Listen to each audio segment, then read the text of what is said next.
is Hanan Weissman, and I had the discreet honor of serving as the White House liaison to the American Jewish community.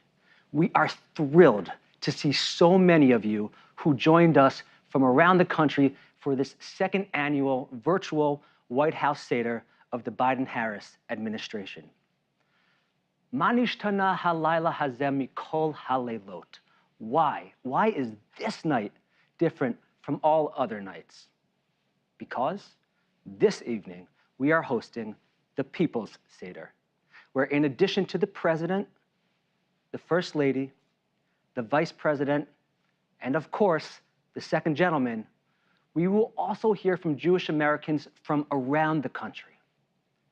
To help us begin, we are honored to have the first and second graders from the Shefa School, a Jewish community day school based in Manhattan that offers students with language-based learning disabilities a place to grow, thrive, and reach their full potential. The children of the Shefa School will begin this Seder service, as we have done for centuries, with a singing rendition of Kadesh Orchatz.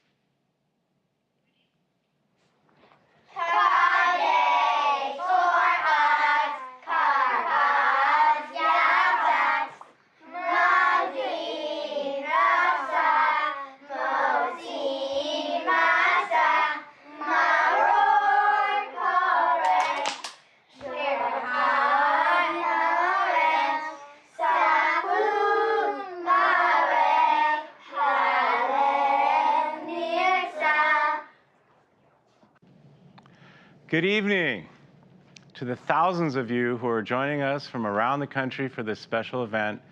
Welcome to the Biden-Harris administration's second virtual White House Seder. I've got to admit, I've been looking forward to hosting this event since we did this last year. And over the past year, I've had the honor of visiting people from communities all across the country. I've been touched by how many people have made a point to tell me how much last year's virtual Seder meant to them and to their entire family. Now, admittedly, two of those people were my parents, Mike and Barb. Hi, Mom and Dad. But believe me, they weren't alone. So many people tell me how meaningful it was to see the White House celebrate with them and honor their traditions. Others told me they recorded the event and watched it as a family when they gathered for their own Seder. Now, everyone here at the White House was so moved to know that our virtual gathering made such an impact. And that's why this year, we're calling our virtual Seder the People's Seder at the People's House. Passover is, and always has been, my favorite Jewish holiday. And it's not just because of the gelatinous gefilte fish, and I love mine with horseradish, by the way. It's because ever since I was a kid, I've been inspired by the story of Exodus, whose retelling serves as the heart of our Seder experience. And I know I'm not alone. Generations of my ancestors, and many of yours, have turned to the redemptive promise of the Passover narrative as a source of hope, to endure prejudice, persecution, and pogroms, to survive expulsions and to seek emancipation, to believe in a possibility of a promised land, and to know it's not beyond your reach. So even as the Exodus tells the story of a particular people, its message is universal. It's a story that is as timeless as it is timely. A story that nourished the aspirations of our founding fathers who sought to liberate a people from foreign rule. It's a story that makes me think about people facing war and conflict in communities around the world, including the brave people of Ukraine. Throughout the ages, the Exodus has helped people across all walks of life weather the indignity of their circumstance and allowed them to hold on to the possibility that, yes, a better tomorrow is still ahead.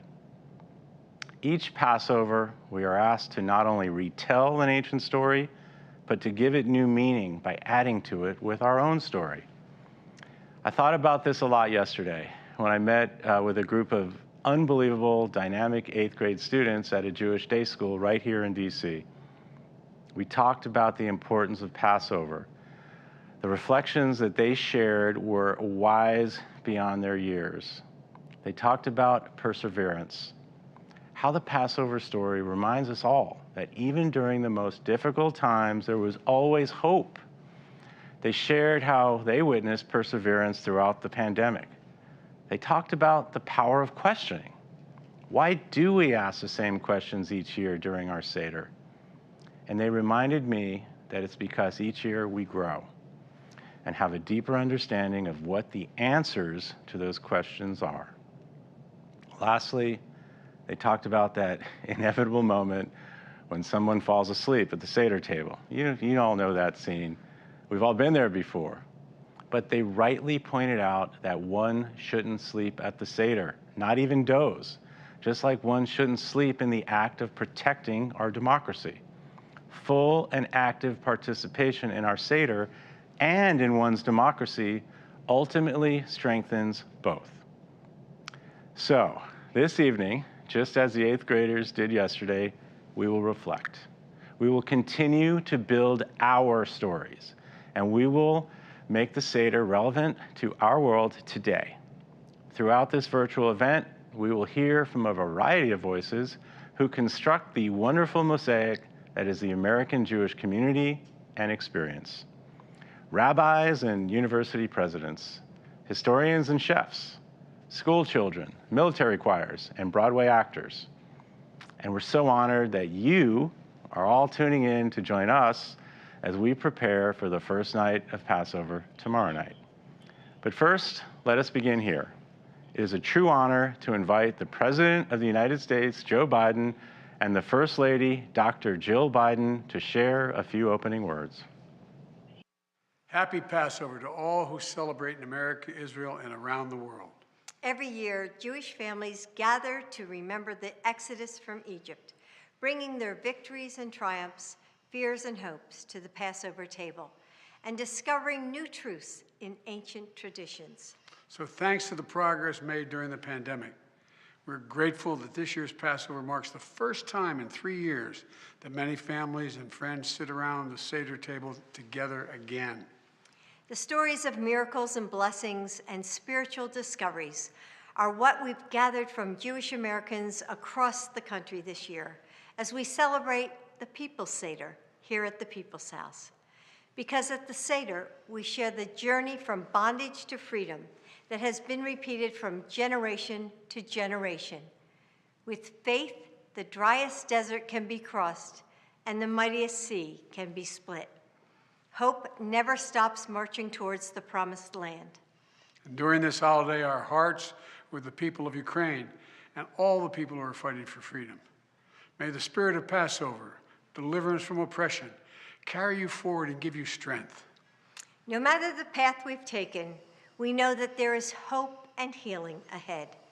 As is said at the Passover table, all those who are hungry, let them come and eat. All who are in need, let them come and celebrate Passover. May God bless you all during this season of renewal, this festival of freedom. From our family to yours, Hag Sameach.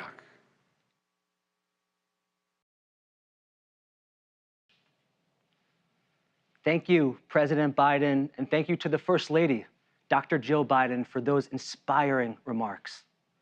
Now, you know that no formal meal in the Jewish tradition begins without a blessing over the wine.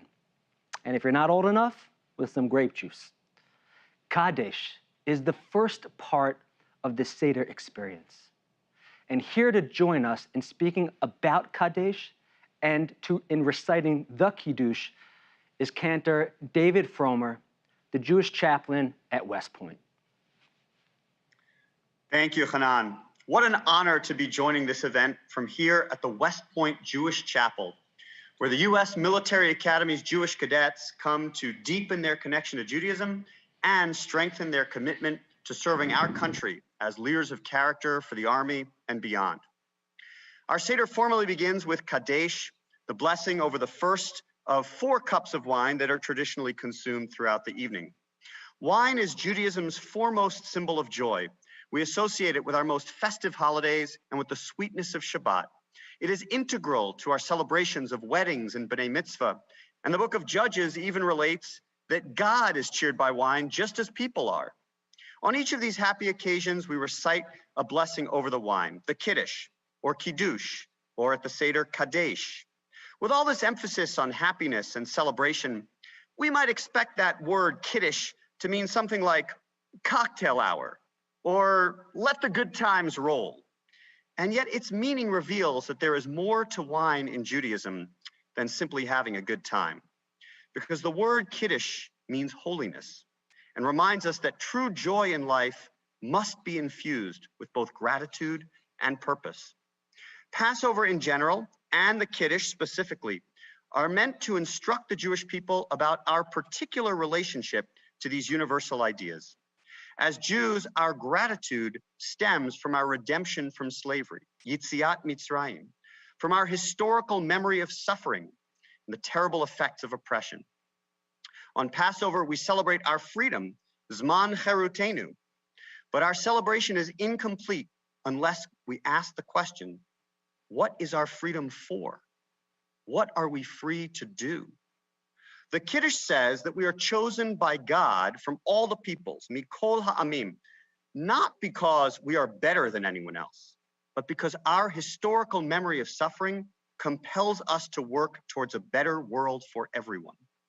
As Jews, our purpose is to serve, whether in government, the military, in nonprofits, as volunteers, as philanthropists, however we can, until, as the Haggadah says, all who are hungry may eat. And as the prophet Micah describes, and George Washington famously quoted, until all may sit under their own vine and fig tree, and none shall make them afraid. As we recite Kiddush, this blessing over the wine, we celebrate the joy of our redemption, but we also rededicate ourselves to the holy purpose of repairing the world, that those who still suffer may soon share in its joys as well. Baruch atah Adonai, Eloheinu melech haolam, borei pri hagafen. Baruch atah Adonai, Eloheinu melech haolam, asher bachar banu mikol ha'am, veromamanu mikol lashon, v'kiddushanu b'mitzvotav. ותיתן לנו אדוני אלוהינו באהבה, מועדים לשמחה, חגים וזמנים לששון. את יום חג המצות הזה, זמן חירותנו, מקרא קודש, זכר ליציאת מצרים. כי בנו בחרת, ואותנו קידשת מכל העמים. ומועדי קודשך, בשמחה ובששון הנחלתנו. ברוך אתה אדוני, מקדש ישראל והזמנים. לחיים וחג שמח. Chaim and Chag Sameach, beautiful, beautiful. Thank you, Cantor Fromer. Now, if there is one defining feature of this Seder, it's this. There is a clear order to the service. In fact, there are 15 discrete components to the Seder. But this is what we call a mock Seder, preparation for the real thing tomorrow night. And as a result, we have the luxury of skipping orchatz, the ritual washing of hands, and jumping to karpas, eating a vegetable dipped in water. Here to explain the message and meaning of karpas is Dr. Andrew Refeld, the president of Hebrew Union College Jewish Institute of Religion, which since 1875 has served as North America's leading institution of higher Jewish education and a leadership development center of Reform Judaism. What a joy it is to be with all of you to celebrate this People's Seder together. We come now to the next part of the Seder, karpas, and we dip a green vegetable into salt water, a reminder of hope, the promise of renewal in the spring. Symbolically, the salt water reminds us of the tears our people shed while in bondage. The ritual transports us as we become those slaves again. For we are told that on this night, the exodus to freedom is not something that happens to others. It's something that happens to us right now around the Seder table. But why begin the evening with such an odd ritual? Rabbi Jonathan Sachs of blessed memory suggests an answer in his Haggadah. By starting with something so unusual, we elevate and light the spark of curiosity in our children, preparing them to ask later, why is this night so different from all others? Curiosity creates and sustains free societies as well. While the exodus from Egypt marked our freedom from slavery, as we cross the parted sea to our liberation, we must surely have wondered curiously, what was next? For what purpose would we use our newfound freedom? It was only when our hearts and minds were open and curious that we could willingly choose what to do with that freedom, to accept a covenant that would reform us as the Jewish people. True freedom from slavery is thus marked by the free exercise of our intellect, to engage with the play of ideas freely, to follow them wherever those ideas may take us, and not to value ideas simply because they are our own, nor be enslaved to ideas simply because our friends accept them. Imagine what would happen today if we treated the differences of ideas with the curiosity that the Seder inspires. Curiosity requires humility, the humility to ask first, what if I or we are mistaken, not you? Even when these ideas concern the most important commitments of our lives. Being curious promotes empathy. For when we are curious, we ask without incrimination, what do others see of value in their ideas? Why are those ideas important to them?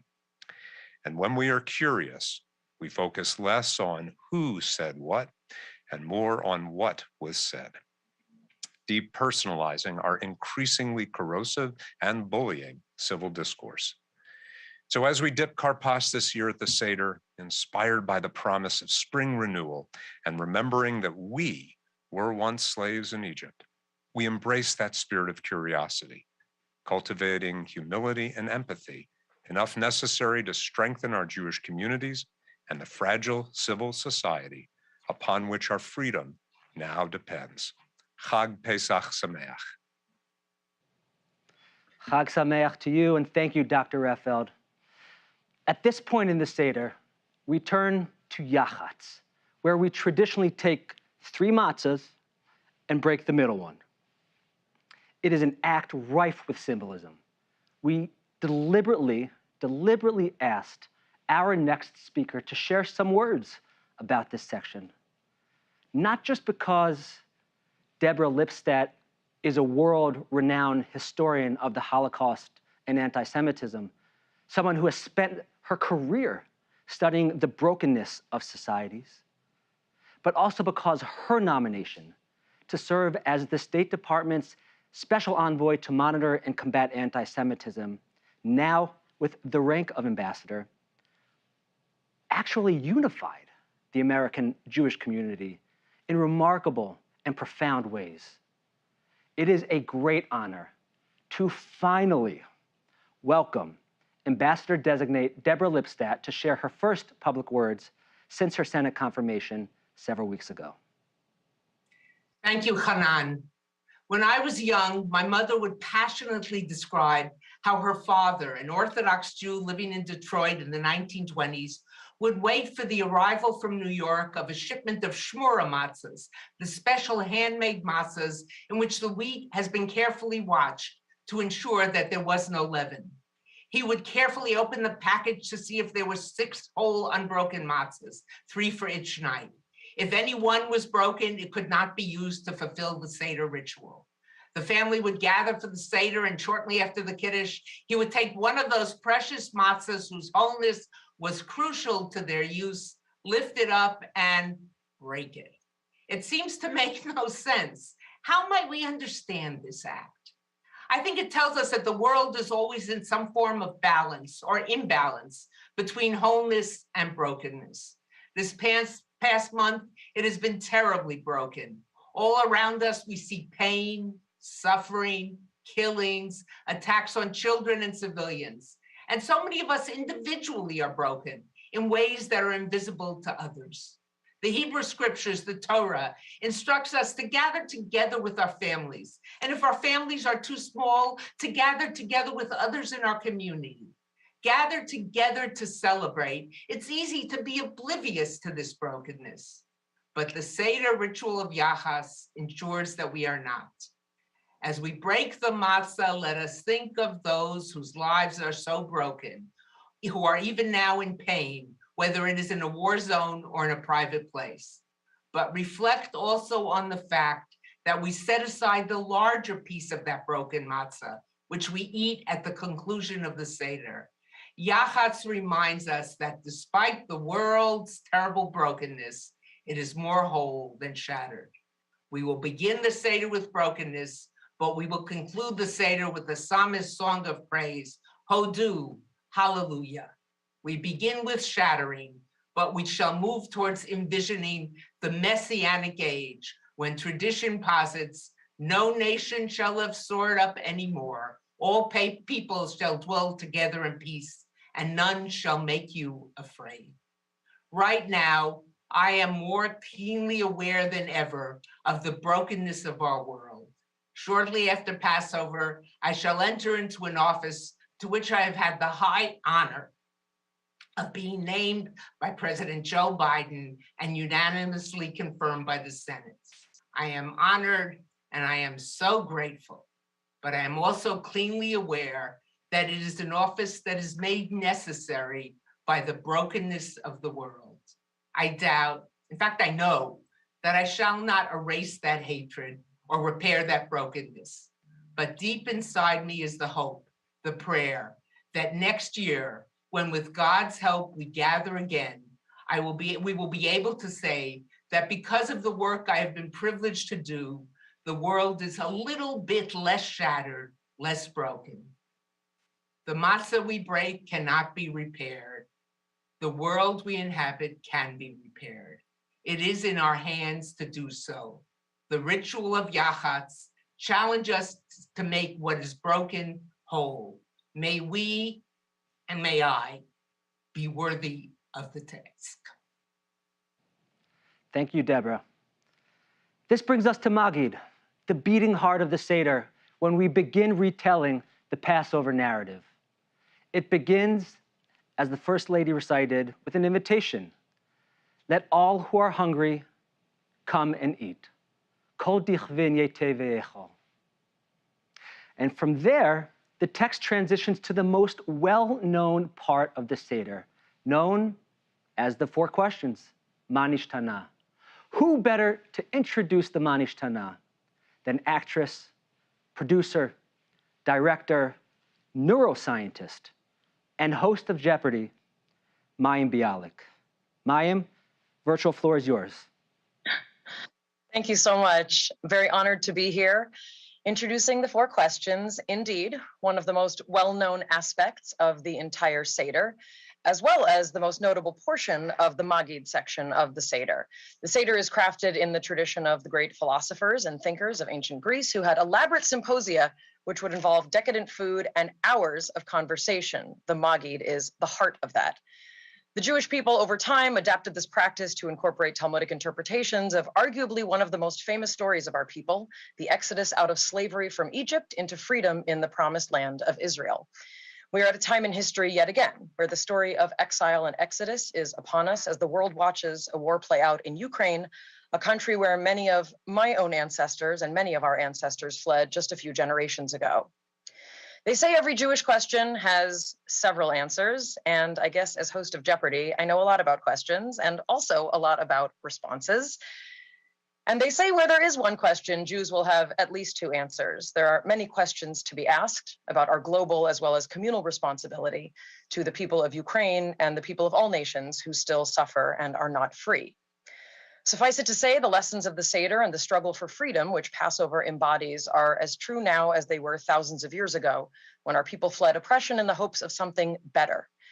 It is a great honor to introduce the students of the Shefa School. The Shefa School is a Jewish community day school in Manhattan, serving students in grades 1 through 8 who benefit from a specialized educational environment in order to develop their strengths while addressing their learning challenges.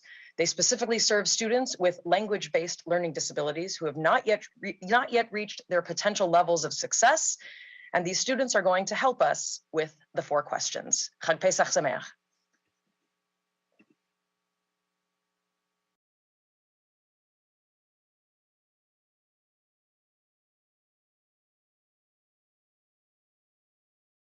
Why is tonight different than all the other nights? What do you mean? I can explain.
Different from all the other nights. Well, it's not every night you sing for the White House. Happy Passover!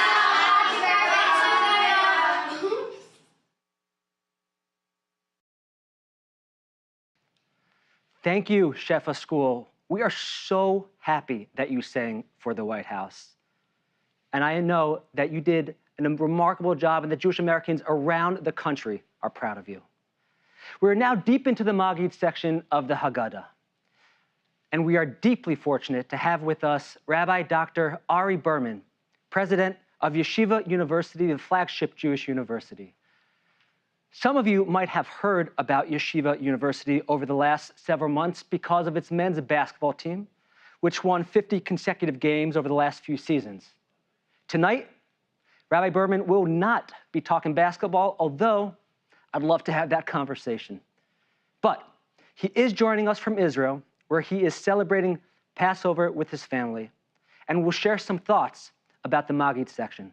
Rabbi Berman, the virtual floor is yours. Thank you so much, Hanan, for that wonderful introduction. President Biden, First Lady Dr. Jill Biden, Vice President Harris, Second Gentleman Doug Emhoff, and all of the distinguished representatives of the American Jewish community who are participating in this wonderful and meaningful Seder. It's such an honor to be here with you today, towards the evening, in this very fitting moment. For having a Seder at the White House is actually very fitting. For our tradition, we know that America has played such a key role. And the American society, the story of the Exodus, has always been a part of our founding narrative. You know, from the very beginning, the story of freedom and liberty has resonated so strongly in our country. And all of our great leaders have often been compared to the leaders of the Exodus, from Presidents Washington to Lincoln, great influential leaders, from Harriet Tubman to Martin Luther King Jr., all have been compared to Moses at the Exodus. And so the story of how we transmit the story of the Exodus isn't just of interest to Jewish Americans, but to all Americans. How do we tell over the story on this night? We're at the section of the Maggid where we're telling over the story. And we tell over the story with songs, and we tell over the story with discussion and intergenerational questions and answers. And one of the aspects that requires some explanation is that if you go through the whole story, the whole text of the Haggadah, the whole story that we tell over on this night, there is one person who is never mentioned. Who is never mentioned in the text of the Haggadah of the story of Exodus? It is Moses. Moses is never mentioned. Why is Moses absent? Where is Moses? And I think the answer to this question is the secret of the Seder. For we know that the story of the Exodus isn't just a one-time happening in history, but it's a story that recurs from generation to generation. There are people who seek liberty, souls who crave freedom, and pharaohs who seek to oppress. And what we teach is that Moses isn't in the text. Moses has a seat at the table. For you are Moses. Everyone at the table is Moses. Each one of us carries the responsibility not to seek limelight, but to stand for leadership, to not be able to stand idly by when an injustice occurs, and to seek to inspire all those around us and generations to follow. What we do at the Seder, at this section of the Maggid, is we teach ourselves and we transmit to the next generation, to our children, that they are the Moses for their future. And they need to carry that responsibility and that sense of meaning and purpose. And we know that through carrying on this Seder every year and every generation, that we are confident in the next generation, that they will carry on our mission and the purpose, and that whatever new challenges arise, and they will arise, that the table will be reset, the story will be retold, and a new Moses will emerge, as it has been, as it always will be. Beautiful. Thank you. Thank you, Rabbi Berman. And I hope you get some sleep. It is late in Israel. We're going to dive right into the next part of the Seder, where we are fortunate to invite the Jewish cadets at the West Point Jewish Chapel Choir to sing a rendition of Dayenu.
That was fantastic. Thank you, West Point Jewish Chapel Choir. We're going to take an easy pass now through the next few sections of the Seder. Rachza, the ritual washing of the hands. Motzi matzah, the blessing and eating of the matzah. Maror, where we eat the bitter herb. Korech, where we combine the matzah and bitter herbs into a sandwich. And that finally brings us to Shulchan Orech, the point in the Seder that most everyone looks forward to, eating the meal. In lieu of chowing down on some food, we thought, what better way to tip our hat to this section of the Seder than to invite James Beard, award-winning author and culinary scholar, Michael W. Twitty, to teach us how to make one of the symbolic foods associated with the Seder. So take out your notes, make sure to jot down the ingredients as Michael Twitty takes the virtual floor from his kitchen. Hello, everybody. I'm so honored and excited to be here. Today is, of course, the day where a lot of us are prepping our kitchens and cooking, and everyone's houses really smell really great at the moment. And so for me, haroset is like one of the key foods that really tells a story. My Seder, which is going to be a very kosher soul style Seder. We're going to have West African inspired brisket, and we're going to have collard greens, and we're going to have rice, because I eat kitniot, some Sephardi practice, and so many other things. Megina, the meat pie that my rabbi and Rebbetzin taught me how to make many years ago as part of a Sephardic congregation, which is made from lamb and onions and matzah. But, you know, the harosets that I make are part of, you know, my weekly diet. You know, you can't eat anything for breakfast on Pesach, you know. There's no cereal. You can eat the awful cereal, but you have to eat fresh things. So a week of haroset for most people means apples, wine, nuts, spices. And then there's another haroset that I make for the Seder. I have two Seder plates. One is the traditional Seder plate with the parsley, or you know, the shank bone, etc. And the other Seder plate represents my heritage as an African American, a Jew of African American descent. And that haroset is cinnamon and pecans and molasses. And so you're wondering, why those three things? One, on that African American Seder plate, there's symbols that represent the journey of enslaved Africans to freedom. The molasses represents the transatlantic slave trade. Sugar brought more people into enslavement than cotton or tobacco. The other one is pecans. When our ancestors came to the American South, they had to make their exile work. They had to find a way to survive. They had to find a way to overcome. Passover is very special to me in more than one way. It's my favorite holiday. It's certainly a holiday that brings us to an acknowledgement of the beauty of our American Jewish community. Only here do we have the opportunity to see so many different people from so many different backgrounds. And their haroset may be made out of dates. It may be made out of Asian pears. It may be made out of a plethora of ingredients, but it represents our uniqueness and diversity and wholeness as a people. Passover in particular is important for me because I believe the food in our traditions, Jewish, African American, are forms of text. They're how I tell my version of both people's culinary histories. And I want to share with you a very special story that's near and dear to my heart before I conclude. On April 9th, 1865, it was a Sunday, and my great-great-grandfather was enslaved in Virginia, where I currently live. And he happened to live down the road from a little town that we come to know as Appomattox. And he came there with his brother George. His name was Elijah, all coincidence implied. And Elijah and George were there with their soon-to-be former slaveholder. And they were told, as General Grant and General Lee left the courthouse, they were free. They immediately got on a horse and told everybody, you're free. Not to their knowledge, but to my knowledge, 150 plus years later, April 10th, that night was the eve of Pesach, 1865. So for my great-great-grandfather Elijah and so many other people who were bound in slavery for 200 plus years in America. The nightmare was over, and he was there to witness it.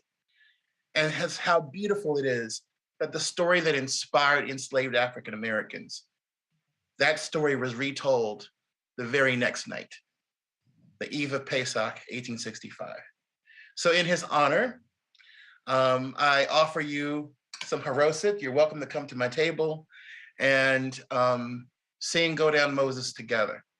Because what I love and appreciate about Judaism is not only that we eat and we celebrate, but we use that time to tell the stories and tell truths that are vulnerable, that we might not others share. And I'm so grateful to be present here at this event, to share my great-great-grandfather's story, to share some of my minhag, and to wish you all Hag Sameach. Fantastic. Thank you, Chef. We're almost at the tail end of the Seder. We've retold the story. We ate delicious food. We're 2 glasses of wine deep. The kids found the afikomen. We're tired. It's late. One of your great uncles already fell asleep at the table and you're told not to bother him. What better time than now, perhaps at its most difficult, to express gratitude? That is what Hallel is about. And that is what Shuli Rubin Schwartz will delve into right now. Chancellor Schwartz is the chancellor of the Jewish Theological Seminary, one of the world's preeminent centers of Jewish higher education. Chancellor Schwartz, the virtual floor is yours. Thank you so much, Hanan. As we all know, the Passover Haggadah commands us not only to tell the story of the Israelites' journey from slavery to freedom, but also to actually feel as if we were personally freed from bondage. The Haggadah purposely cultivates a sense of moral responsibility toward those suffering in our own day. This year, like so many of you, and like we've heard many times this evening, I can't think about the Passover story without thinking about the people of Ukraine, fleeing a violent invasion perpetrated by a modern day tyrant. I'm especially thinking about Ukraine because it was exactly 100 years ago, in April 1922, that my great-grandparents fled their home in what is now Ukraine, also in the face of violence. My great-grandfather, who was an educator and a journalist, left a diary of his experience. He described the sadness of leaving the only home he had ever known, even as he acknowledged that he was fleeing a place where he and his fellow Jews were hated and persecuted. I think he captured the anguish of refugees everywhere when he wrote, "Nobody desired to go, but everybody had to go. And when somebody flees, there's no question where to.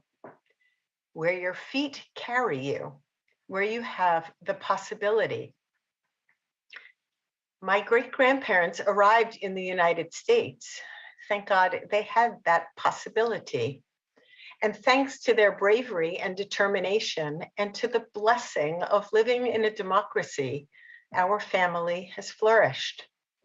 As we recite the Hallel, or songs of praise to God, during this part of the Seder, let us offer gratitude for the gift of our ancestors landing in this country, where they could retain their cherished traditions while participating fully in a free society. My family is not unique in having ancestors who emigrated from Ukraine. Thousands, hundreds of thousands of American Jews share that history. Watching innocent Ukrainians fleeing for their lives, we think of relatives who fled some of the very same cities that are now in the news every day. We're thinking too about the Ukrainian Jewish communities of today, communities that have been lovingly nurtured and revitalized. We pray that these communities one day will flourish again.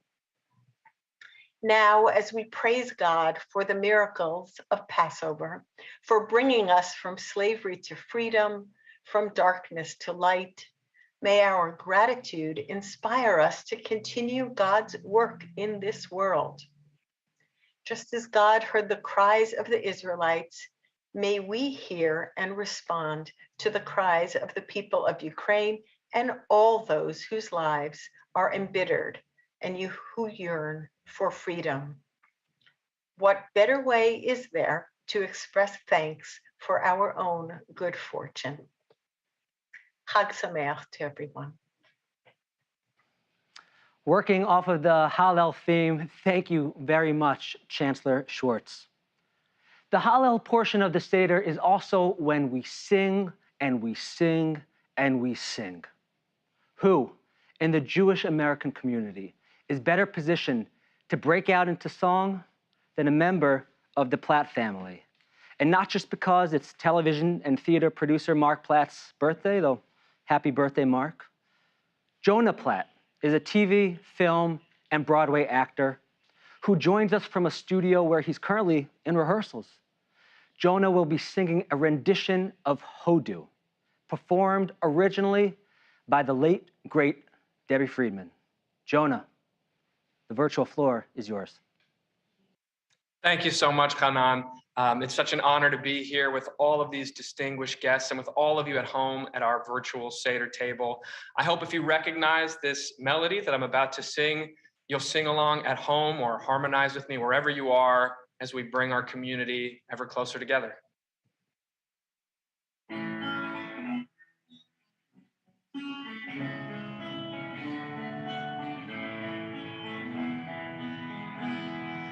Hodu Adonai ki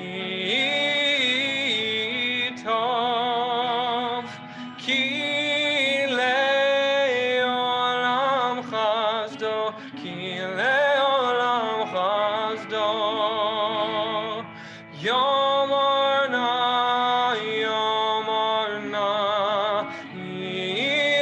Yisrael, ki le'olam chasdo, ki le'olam chasdo. Yom Runa, Beit Aaron, ki le'olam chasdo, ki le'olam chasdo. Yom Runa, Yirei Adonai, ki le'olam chasdo, ki le'olam chasdo. Let all who revere God's name now say, ki le'olam chasdo. Give thanks to the Lord, for God is good. Ki le'olam chasdo.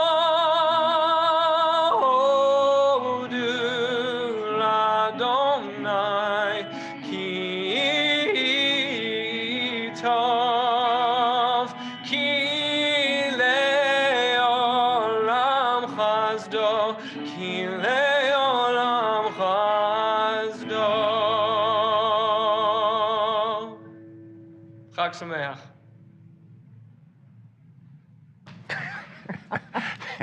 Thank you, Jonah, for that beautiful performance. Thank you. And thank you to all of our guests from around the country for those inspiring words and beautiful songs. I also want to say thank you to the amazing White House staff who worked so hard to make this event possible.